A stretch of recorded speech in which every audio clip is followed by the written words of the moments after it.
Welcome back to another episode of Mikey Reyes, Real Kung Fu KC. Today we're hanging out in the beautiful Jazz District in Kansas City. And we're about to go hang out with the guy who really knows how to swing. Come on, guys, let's go.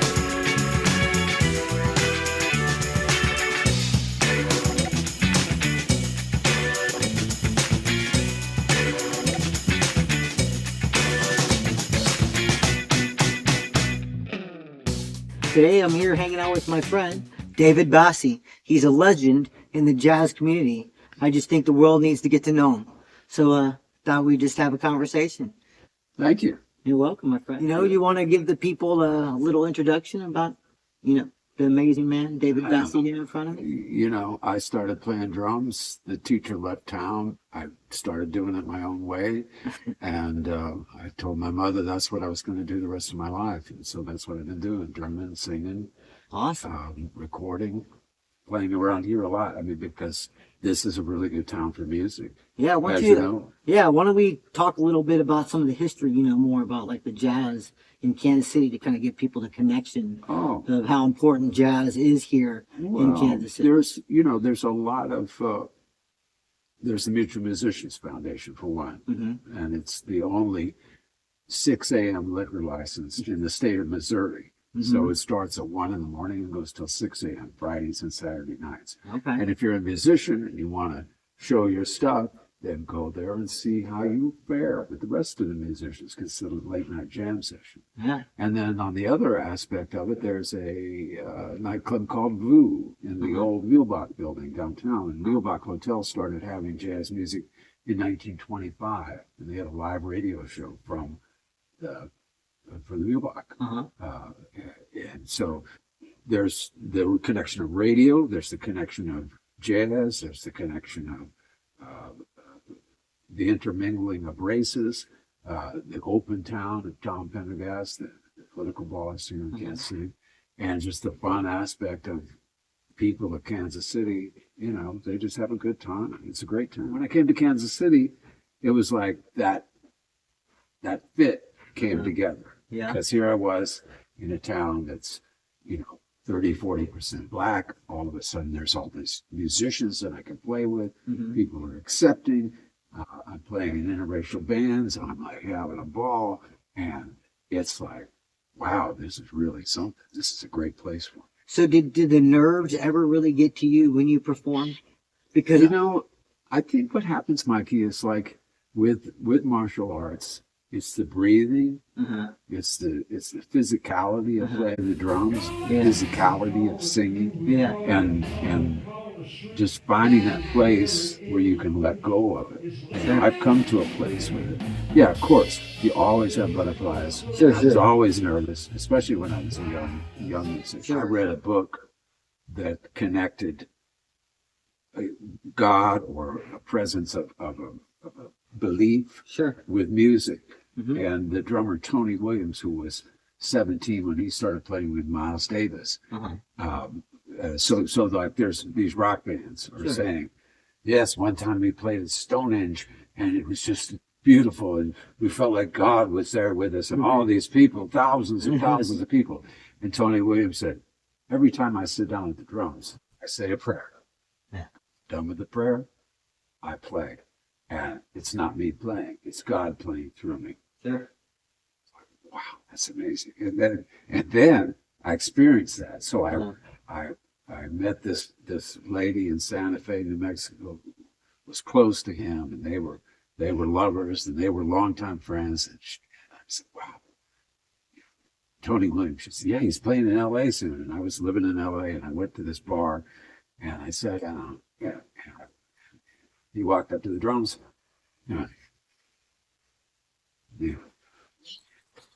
I'm like, holy shit. So it was like it was amazing. So ever since then, that's what I do. It's a prayer. Sure. Yeah. Sure. That's awesome. It's funny so I'm a little different. I'm even though I'm very outgoing and I'm very personable, I'm actually very shy when it comes to competing. Like I never really cared about sports. I didn't care about any of that type of competition. But a long time ago, we used to work at Otto's Malt Shop, and it was open all hours of the night. And so I worked there with my brother, Rudy Reyes. And he's like, hey, Mike. He's like, I found this flyer on the floor for a martial arts competition.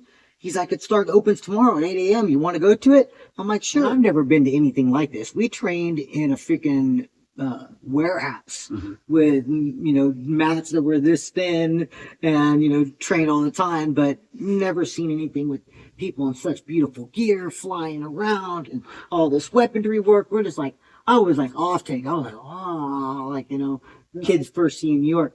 Well, Rudy, like the social butterfly is, he's gone. He takes off and I'm like, just looking around, and all of a sudden Rudy comes back and goes, hey, brother, I did something great. I'm like, hey, Rudy, what'd you do? He goes, I entered us in the competition. I'm like, you did what?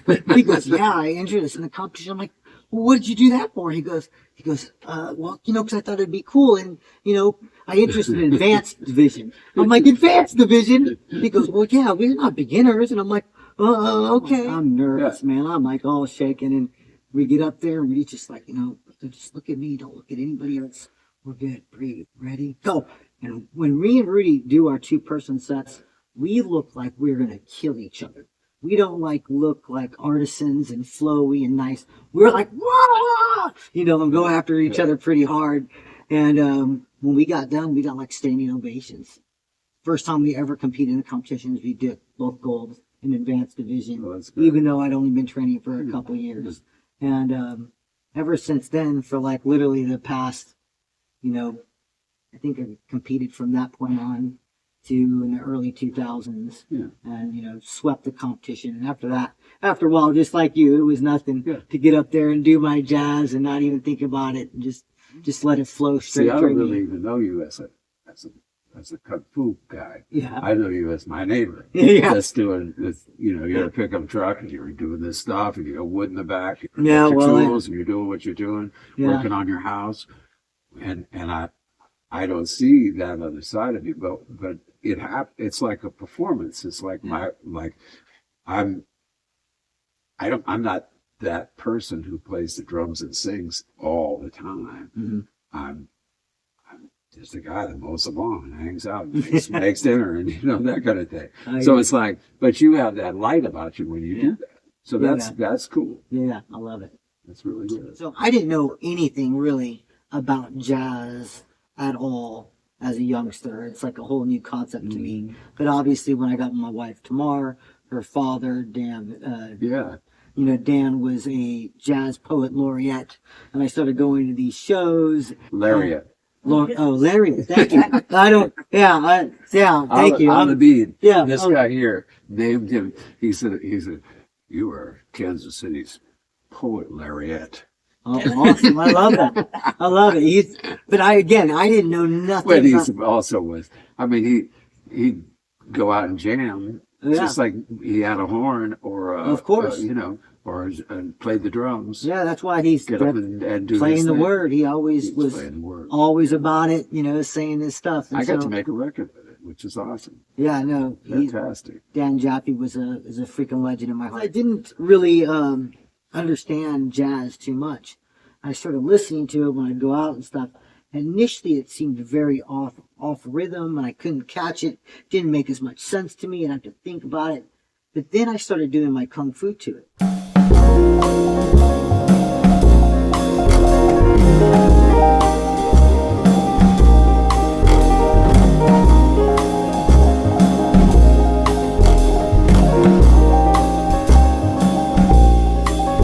Some people say a man is made out of mud. A poor man's made out of muscle and blood. Muscle and blood and skin and bones. A mind that's weak and a back that's strong. You load 16 tons, what do you get? Another day older and deeper in debt. St. Peter, don't you call me, 'cause I can't go. I owe my soul to the company store. I was born one morning in a drizzling rain.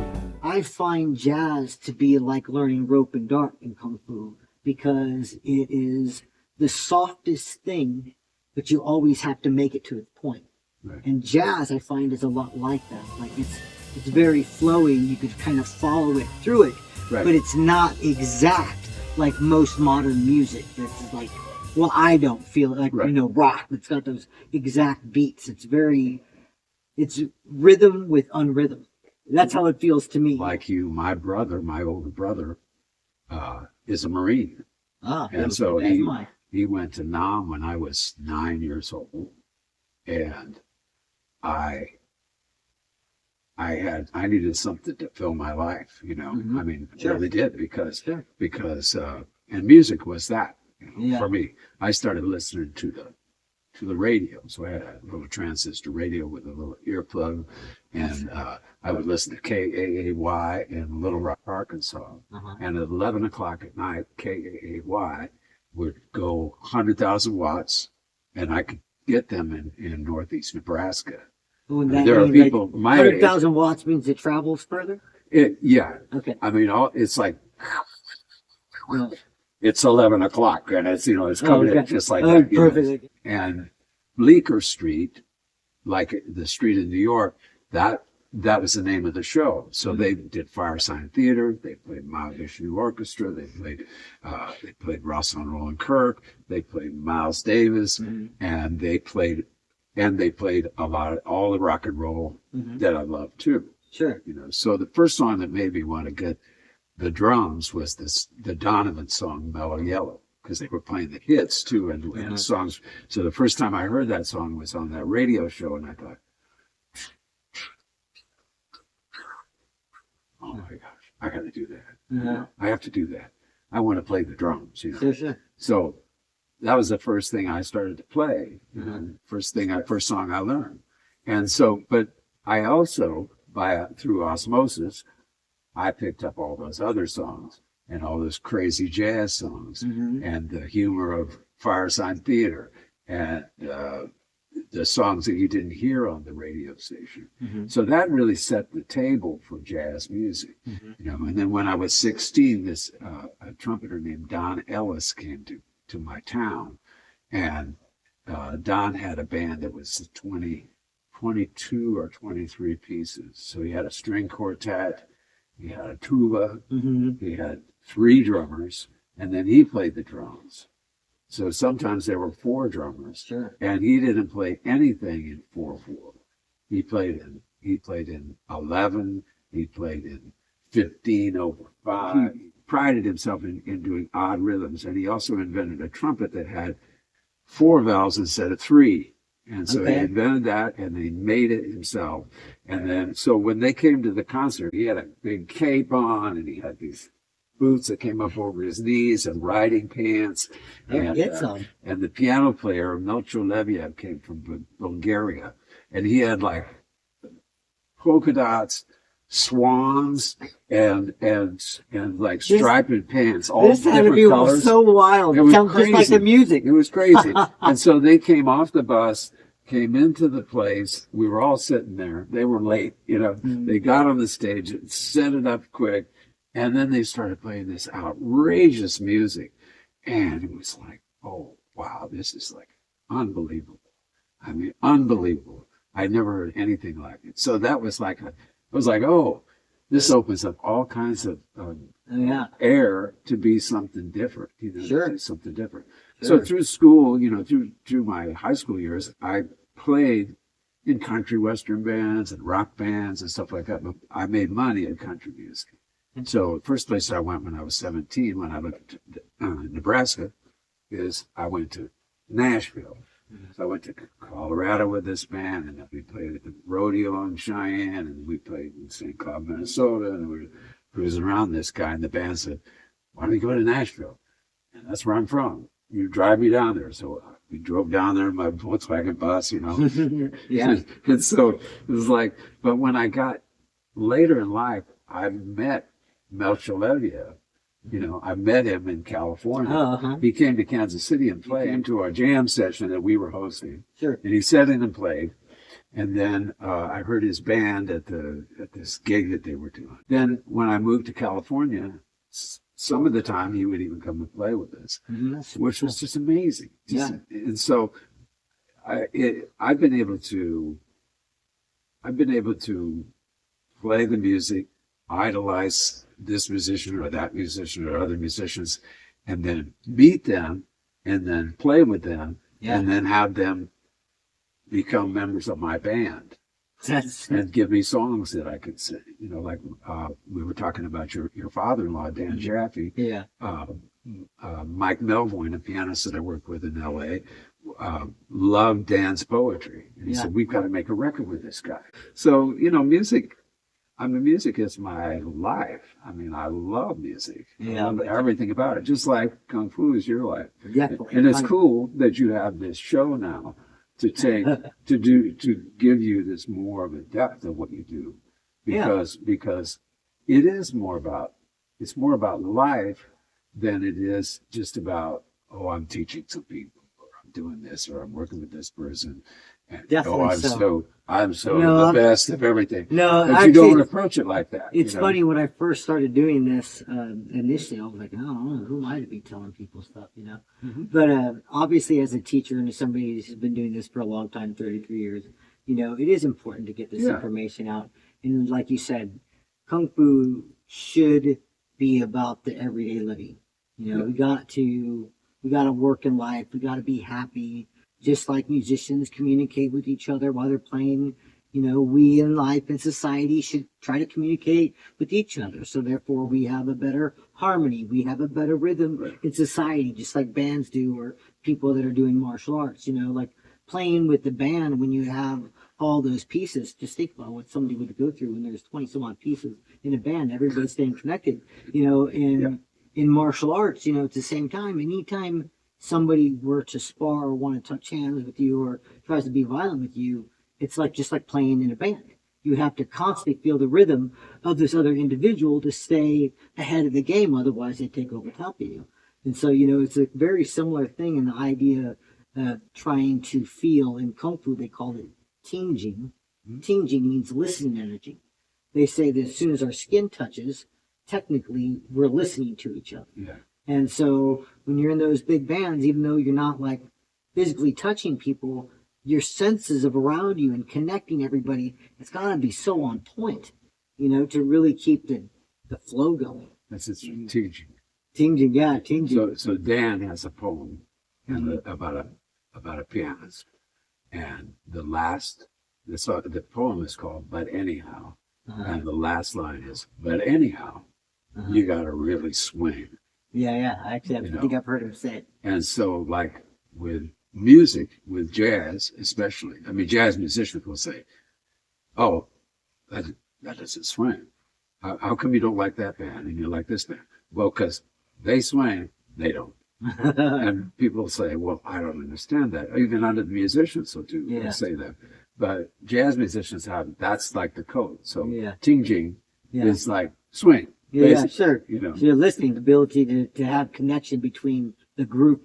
He's saying that they're not congealed. They're not really moving in the same unison. Right. So they're not swinging. It becomes a conversation. Yeah. You know, and so like exactly. if you're gonna practice with somebody, if you're gonna work out with somebody, the better they are, the more stuff you can do. Like some new students are like little children. Little children don't realize, even though they're small, if swing their fist and they hit somebody, you know, you could still do it. Hit somebody like.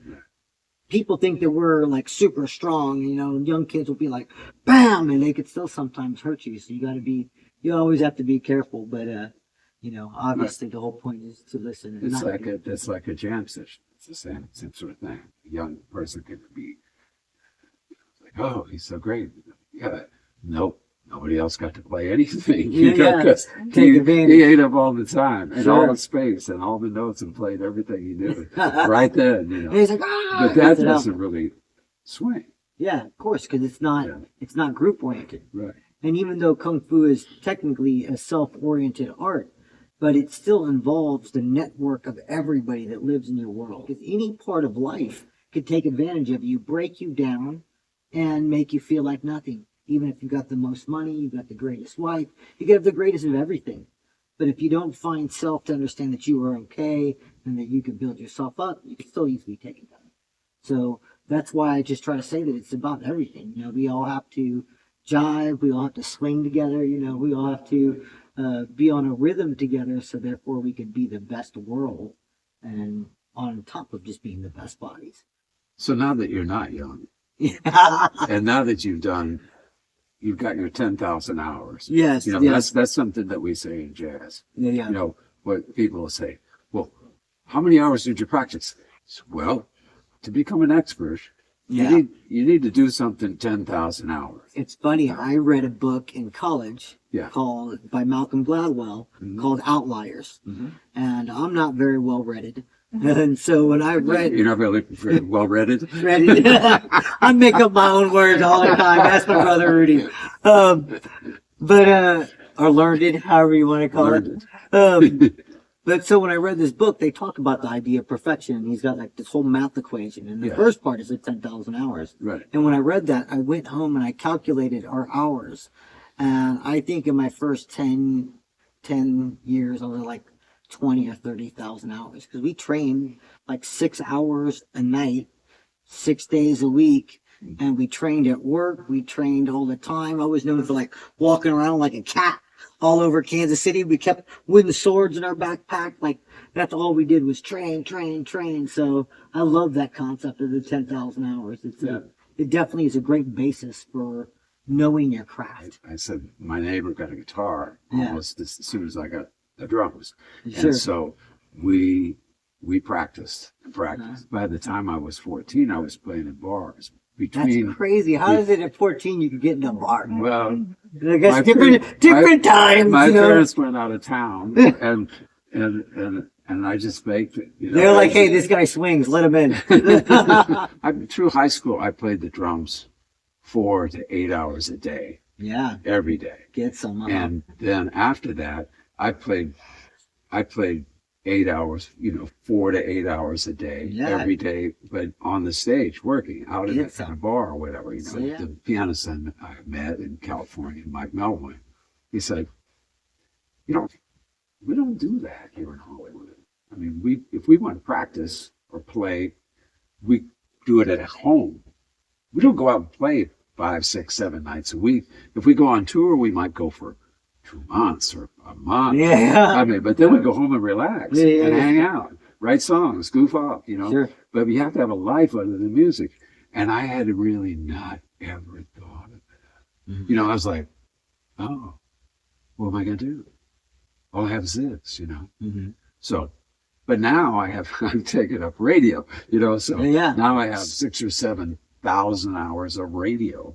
Just hanging around. Awesome. Why don't you tell people that are viewing our beautiful show here, what is your radio station so they could tune in and hear what you're doing? There are about between 70 and 80 of them now. And David, BASSE.com.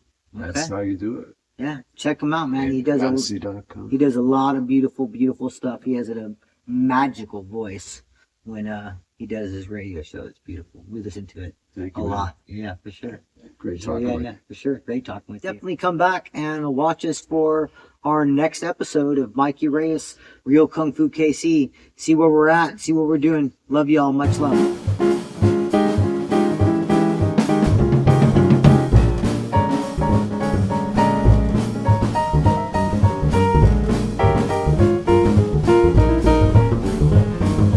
You know what it feels like when you haven't got the means.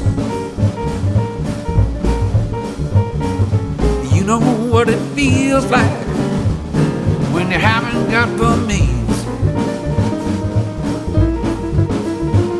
My drowned car sputters and a damn house leans. Cousin called to tell you his ceiling halfway down.